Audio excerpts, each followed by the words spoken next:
we ready? Start.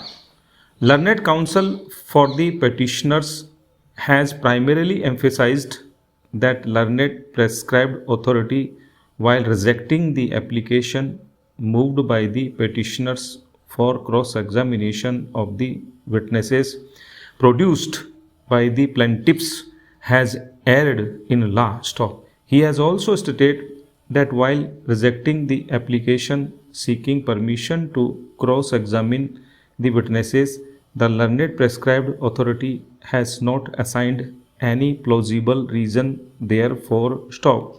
His further submission is that a specific ground was taken by the petitioners by filing appeal before the appellate court against the order dated 22nd December 2012 passed by the prescribed authority. That learned prescribed authority has wrongly rejected the application seeking opportunity to cross-examine the witnesses, but learned appellate court has also not considered the said prayer in its correct legal perspective. Stop. In this regard, he has submitted that application made by the petitioners before the appellate court was rejected on 22nd November 2014 with the observation that the issue will be considered by the appellate court at the time of final hearing of the matter. However, while rendering the final judgment, the appellate court has not considered the said prayer and has also not taken into account the ground raised by the petitioners related thereto by observing that the application made by the petitioners stood rejected earlier, and as such there is no justification in considering the said application. Stop. Para. Apart from the aforesaid ground of denial of opportunity to cross-examine the witnesses, learned counsel for the petitioners has also stated that in fact the findings of fact recorded by the learned prescribed authority, which has been affirmed by the appellate court in respect of bona fide need and comparative hardships, is also against the evidence available on record. Stop.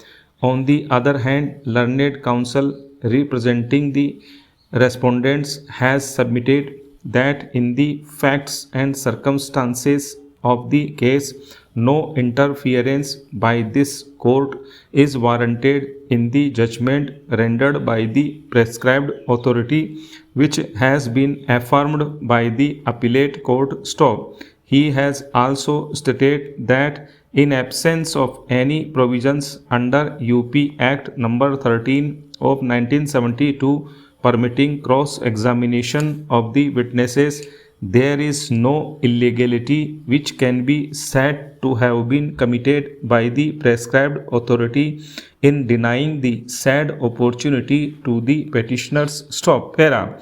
Taking up the first argument raised by the learned counsel for the petitioners, I may only refer to the contents of the application made by the petitioners before the prescribed authority. Stop.